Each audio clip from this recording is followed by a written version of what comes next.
આજે હું તમારી સાથે શેર કરીશ એકદમ ટેસ્ટી ખીચડીની રેસીપી. તો આ ખીચડીને આપણે બાજરી અને મગ દાળ સાથે બનાવશું. પહેલાંના જમાનામાં કે પછી ગામડામાં જ્યારે આ ખીચડીને બનાવવામાં આવતી ત્યારે બાજરીને કૂટીને તેના ફોતરાને અલગ કરવામાં આવતા. પણ આજે આપણે મિક્સર જારમાં ફક્ત 1 થી 2 મિનિટમાં બાજરીના ફોતરાને અલગ કરશું. સાથે થોડા મસાલા અને શાકભાજી એડ કરીને ખીચડીને એટલી ટેસ્ટી બનાવશું કે ઘરમાં બાળકોથી લઈ બધાને ભાવશે. તો ચાલો રેસીપી શરૂ કરીએ. એકદમ ટેસ્ટી ખીચડી બનાવવા માટે મેં અહીંયા 1 વાટકી જેટલી બાજરી લીધેલી છે. સાથે તે જ વાટકીના માપથી અડધી વાટકી જેટલી ફોતરાવાળી મગની દાળ લીધેલી છે. તમે તેની જગ્યાએ પીળી મગની દાળને પણ લઈ શકો છો. અહીંયા મેં મગ દાળનું માપ બાજરીથી અડધું રાખેલું છે. હવે બંનેમાં પાણી એડ કરીને તેને સારી રીતે ધોઈ લઈએ.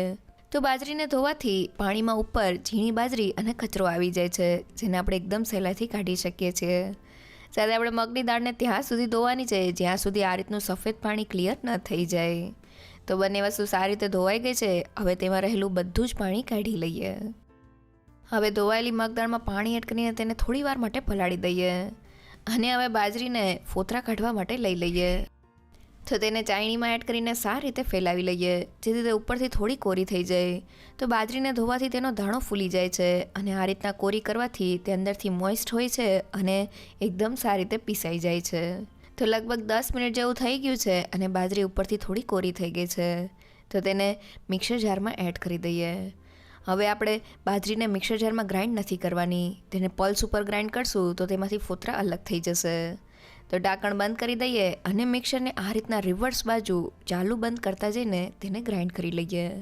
અને હવે ઢાંકણ ખોલીને જોઈએ તો તમે જોઈ શકો છો કે બાજરીના દાણાના આ રીતના 2 ટુકડા થઈ ગયા છે અને તેના ફોતરા અલગ થઈ ગયા છે. તો હવે ક્રશ કરેલી બાજરીને ચાયણીમાં એડ કરી દઈએ અને એકદમ સારી રીતે ચાળી લઈએ, જેથી તેના ફોતરા નીકળી જાય. સાથે ચાળતી વખતે આપણે બાજરીને આ રીતના થોડી ઘસી લેવાની છે, જેથી થોડા પણ ફોતરા બાજરી સાથે ચોટેલા હોય તો તે નીકળી જાય. તો બાજરી સારી રીતે ચડાઈને ખીચડી માટે તૈયાર થઈ ગઈ છે અને તમે જોઈ શકો છો કે તેના બધા જ ફોતરાનો ભાગ નીકળી ગયો છે. તો મેં બાજરીના ફોતરાને અલગ કરી લીધેલા છે. બાજરીની ખીચડી બનાવતી વખતે તેના ફોતરા કાઢવા ખૂબ જ જરૂરી છે. જો આપણે આખા બાજરાને પલાળીને ખીચડી બનાવીએ તો ફોતરાને લીધે ખીચડી કાળી પડી જતી હોય છે. મિક્સર જારમાં ફક્ત 4 થી 5 વાર પલ્સ ઉપર કરીને આપણે બાજરીના ફોતરાને એકદમ સહેલાઈથી અલગ કરી શકીએ છીએ. સાથે ફોતરાને કાઢતી વખતે બાજરીના 2 ટુકડા થઈ જાય છે, જેનાથી ખીચડી પણ એકદમ ફટાફટ કૂક થઈ જાય છે. તો હવે તેને પ્રેશર કુકરમાં કૂક કરી લઈએ. તો હવે બાજરી અને મગદાળને બાફવા માટે મેં અહીંયા કુકર લીધેલું છે. તમે તેને ખુલ્લા વાસણમાં પણ બાફી શકો છો. તો જે વાટકીથી મેં બાજરી લીધેલી હતી તે વાટકીના માપથી 3 વાટકી જેટલું પાણી એડ કરી દઈએ અને પાણીને થોડું ગરમ કરી લઈએ. હવે પલાળેલી મગદાળમાંથી મેં પાણીને કાઢી લીધેલું છે, તેને કુકરમાં એડ કરી દઈએ. સાથે આપણે બાજરીને પણ એડ કરવાની છે, પણ બાજરી થોડી ક્રશ છે એટલે જો આપણે તેને ડાયરેક્ટ એડ કરશું તો તેના ગાંઠા પડી જશે. તો તેને આ રીતના થોડી એડ કરતા જઈને મિક્સ કરી લઈએ. તો મેં બધી જ બાજરીને એડ કરી દીધેલી છે. હવે તેમાં અડધી ચમચી જેટલો હળદર પાવડર, સ્વાદ પ્રમાણે મીઠું અને ખીચડી બફાયા પછી એકદમ મીણ જેવી પોચી બને તેના માટે 1 મોટી ચમચી જેટલું ઘી એડ કરી દઈએ અને બધી જ વસ્તુને મિક્સ કરી લઈએ. તો બધી વસ્તુ મિક્સ થઈને આપણું પાણી ઉકળવા લાગ્યું છે. તો હવે કુકરનું ઢાંકણ બંધ કરી દઈએ અને મીડિયમ ગેસની ફ્લેમ પર 5 વિસલ કરી લઈએ. તો આપણી ખીચડી પ્રેશર કૂક થાય છે. અહીંયા મેં 1 કપ બાજરી અને અડધા કપ જેટલી મગની દાળ એટલે કે ટોટલ 1.5 કપ જેટલું ખીચડીનું મિક્સર લીધેલું છે. તેની સાથે મેં તેનાથી ડબલ એટલે કે ટોટલ 3 કપ જેટલું પાણી લીધેલું છે. અહીંયા જો તમારે ખીચડી લચકા પડતી જોતી હોય તો તમે પાણીનું માપ વધારી શકો છો. સાથે ખીચડીને પ્રેશર કૂક કરતી વખતે આપણે ગેસની ફ્લેમ મીડિયમ રાખવાની છે. તો હવે પ્રેશર કૂક થયેલી ખીચડીને જોઈ લઈએ. તો 5 વિસલ થઈને આપણું કુકર ઠરી ગયું છે. હવે તેને ખોલી લઈએ. તો તમે જોઈ શકો છો કે બાજરી અને મગદાળ એકદમ સારી રીતે કૂક થઈ ગયા છે. હાથમાં લઈને ધાણાને દબાવીએ તો તે સારી રીતે પ્રેસ થઈ જાય છે. સાથે ખીચડીનું ટેક્સચર એકદમ લચકા પડતું છે. તો તૈયાર થયેલી આ ખીચડીને તમે ઉપરથી ફક્ત ઘી એડ કરીને પણ ખાઈ શકો છો. પણ તેને વધુ ટેસ્ટી બનાવવા માટે આપણે તેમાં થોડા મસાલા અને શાકભાજી એડ કરી દઈએ. તો તેના માટે પેનમાં 2 મોટી ચમચી જેટલું તેલ અને 2 મોટી ચમચી જેટલું ઘી એડ કરી દઈએ. હવે તેમાં 1 ચમચી જેટલું જીરું, 1 પિંચ જેટલી હિંગ અને 2 સૂકા લાલ મરચાં એડ કરીને જીરાને સારી રીતે કકડાવી લઈએ. તો આપણું જીરું સારી રીતે કકડી ગયું છે. હવે મેં અહીંયા અડધા કપ જેટલી ઝીણી સુધારેલી ડુંગળી લીધેલી છે, તેને એડ કરીને ડુંગળીને સારી રીતે સાતળી લઈએ.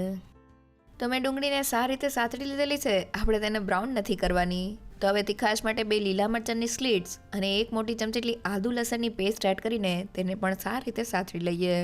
તો બાજરીની ખીચડીમાં લસણનો સ્વાદ એકદમ સરસ આવે છે, પણ જો તમે ના ખાતા હોય તો તમે તેને સ્કીપ પણ કરી શકો છો. તો લગભગ 2 મિનિટમાં જ આપણા આદુ મરચાં અને લસણ એકદમ સારી રીતે સતળાઈ ગયા છે. તો હવે મેં અહીંયા 1/4 કપ અને 1 મીડિયમ સાઇઝના બટેટાના ટુકડા લીધેલા છે. સાથે તેટલા જ પ્રમાણમાં એટલે કે 1/4 કપ જેટલા ગાજરના ટુકડા અને 1/4 કપ જેટલા લીલા વટાણા લીધેલા છે. સાથે શાકભાજી ફટાફટ બફાઈ જાય તેના માટે સ્વાદ પ્રમાણે મીઠું એડ કરી દઈએ અને તેને સારી રીતે સાતળી લઈએ. હવે ઢાંકણ બંધ કરીને શાકભાજીને 6 થી 7 મિનિટ માટે કૂક કરી લઈએ, જેથી તે સારી રીતે કૂક થઈને સોફ્ટ થઈ જાય.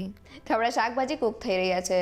જનરલી આપણે ખીચડી બનાવતી વખતે પ્રેશર કુકરમાં જ શાકભાજીને દાળ અને ચોખા સાથે એડ કરી દેતા હોઈએ છીએ, પણ અહીંયા આપણે ખીચડી બાજરી સાથે બનાવીએ છીએ, જેને કૂક થતાં થોડો વધુ સમય લાગે છે. એટલે આ રીતના શાકભાજીને કૂક કરવાથી ખીચડી ખાતી વખતે તેનો થોડો ક્રન્ચી ટેસ્ટ આવશે. તો લગભગ 7 થી 8 મિનિટ જેવું થઈ ગયું છે. હવે ઢાંકણને ખોલી લઈએ. તો આપણા શાકભાજી એકદમ સારી રીતે કૂક થઈને સોફ્ટ થઈ ગયા છે. ચમચામાં લઈને બટેટાને ચેક કરીએ તો તે સારી રીતે તૂટી જાય છે. તો હવે અડધા કપ જેટલા ટમેટાના ટુકડા એડ કરી દઈએ અને તેને સારી રીતે મિક્સ કરી લઈએ. તો શાકભાજી કૂક થયા પછી જ આપણે તેમાં ટમેટા એડ કરવાના છે, નહીં તો ટમેટાની ખટાશને લીધે આપણા શાકભાજીમાં થોડી કચાશ રહી જશે. તો લગભગ 2 મિનિટ જેવું થઈ ગયું છે અને ટમેટા સારી રીતે સતળાઈને થોડા સોફ્ટ થઈ ગયા છે. આપણે તેને મેશી નથી કરવાના. તો હવે મસાલામાં અડધી ચમચી જેટલો હળદર પાવડર, 1 ચમચી લાલ મરચું પાવડર, 1 ચમચી જેટલું ધાણા જીરું પાવડર અને મેં અહીંયા 1/4 ટીસ્પૂન જેટલો ગરમ મસાલા પાવડર લીધેલો છે. સાથે મસાલા એકદમ સારી રીતે તેલમાં સતળાઈ જાય તેના માટે થોડું પાણી એડ કરી દઈએ અને મસાલાને તેલમાં સારી રીતે સાતળી લઈએ. તો મસાલાને સાતળતી વખતે થોડું પાણી એડ કરવાથી મસાલા પાણીને એબ્ઝોર્બ કરીને ફૂલી જાય છે. સાથે તે સાતળતી વખતે જરા પણ બળતા નથી. તો લગભગ 2 મિનિટમાં જ આપણા મસાલા એકદમ સારી રીતે સતળાઈને તેની સાઇડ્સમાંથી તેલ છૂટું પડી ગયું છે. તો હવે આ સમયે આપણી બાફેલી ખીચડીને એડ કરી દઈએ અને વઘાર સાથે સારી રીતે મિક્સ કરી લઈએ. તો ખીચડી વઘાર સાથે એકદમ સારી રીતે મિક્સ થઈ ગઈ છે. હવે તેની કન્સિસ્ટન્સીને બેલેન્સ કરવા માટે તેમાં અડધા કપ જેટલું પાણી એડ કરી દઈએ અને તેને સારી રીતે મિક્સ કરી લઈએ. હવે ઢાંકણ બંધ કરીને ખીચડીને ધીમા ગેસ પર 5 થી 7 મિનિટ માટે કૂક કરી લઈએ, જેથી મસાલાની બધી જ ફ્લેવર આપણી ખીચડીમાં આવી જાય. તો લગભગ 5 મિનિટ જેવું થઈ ગયું છે. હવે ઢાંકણને ખોલી લઈએ. તો આપણી એકદમ લચકા પડતી અને મસાલેદાર ખીચડી તૈયાર થઈ ગઈ છે. ગેસની ફ્લેમ બંધ કરી દઈએ અને તૈયાર થયેલી ખીચડી ઉપર થોડા કોથમીરના પાન અને 1 ચમચી જેટલું ઘી એડ કરી દઈએ અને ઘીને સારી રીતે મિક્સ કરી લઈએ. તો ઘી સારી રીતે મિક્સ થઈ ગયું છે અને જોતાં જ ખાવાનું મન થઈ જાય એવી આપણી ટેસ્ટી બાજરાની ખીચડી તૈયાર થઈ ગઈ છે. એકવાર જરૂરથી ટ્રાય કરજો. તો આપણી એકદમ ટેસ્ટી બાજરીની ખીચડી તૈયાર થઈ ગઈ છે. બાજરીના ફોતરા કાઢવાને લીધે ખીચડીનો કલર એકદમ સરસ આવેલો છે. સાથે આપણે તેમાં થોડા મસાલા અને શાકભાજી એડ કર્યા પછી ખીચડી સ્વાદમાં બહુ જ ટેસ્ટી લાગે છે. તો તૈયાર થયેલી ખીચડીને ગરમા ગરમ સર્વ કરી લઈએ.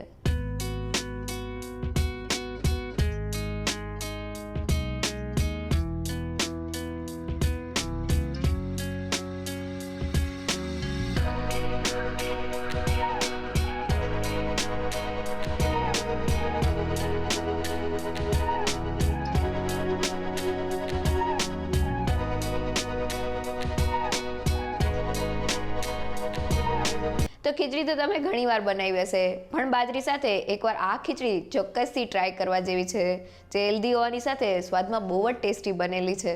જો તમને મારી આજની રેસીપી ગમી હોય તો મને કમેન્ટ સેક્શનમાં જરૂરથી કહેજો. સાથે મારા વિડીયોને લાઇક અને ફ્રેન્ડ્સ અને ફેમિલીમાં શેર કરજો અને મારી ચેનલને સબસ્ક્રાઈબ કરવાનું ના ભૂલશો. તો ફરી મળીએ એક નવી રેસીપી સાથે.